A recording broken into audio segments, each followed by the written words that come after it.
Jubilee Hills election pattern చూస్తే BRS ఏమో 10 సంవత్సరాల అధికారంలో ఉంది. అక్కడ జూబిలీహిల్స్‌లో బీఆర్ఎస్ గెలుస్తా వచ్చినటువంటి సందర్భంలో బీఆర్ఎస్ ఏమంటోంది?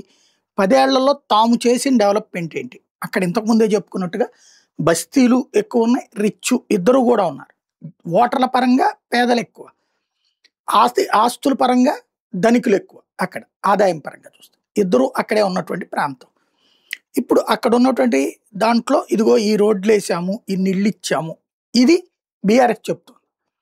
అదే సందర్భంలో కాంగ్రెస్ పార్టీ 2 ఏళ్లయింది అధికారంలోకొచ్చి. ఏం చేసింది అన్నటువంటి దానికంటే కూడా బీఆర్ఎస్ ఏమీ చెయ్యలేదు అని చెప్పే దాని మీద కాన్సంట్రేట్ చేస్తుంది. వాళ్ళు ఏమీ చేయలేదు, మేమేదో చేద్దాం అనుకున్నాం, చెయ్యబోతున్నాం మమ్మల్ని గెలిపిస్తే అన్నటువంటి రూట్లో చెప్పుకొస్తుంది.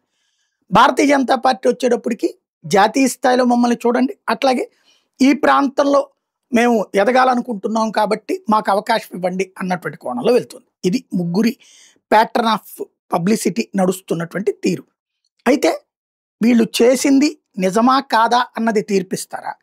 లేదు అది బీఆర్ఎస్కి, లేదా కాంగ్రెస్ పార్టీ అధికారంలో ఉంది కాబట్టి ఇప్పుడు వాళ్ళని ఓడిస్తే మనకి నష్టమేమో, ఏ డెవలప్మెంట్ చెయ్యరేమో, వాళ్ళని గెలిపిస్తే ఈ 4 రోజులు ఈ 3 ఏళ్ళు ఇంకా ఉంటారు కాబట్టి ఏదైనా డెవలప్మెంట్ చేస్తారని ఓటేస్తారా?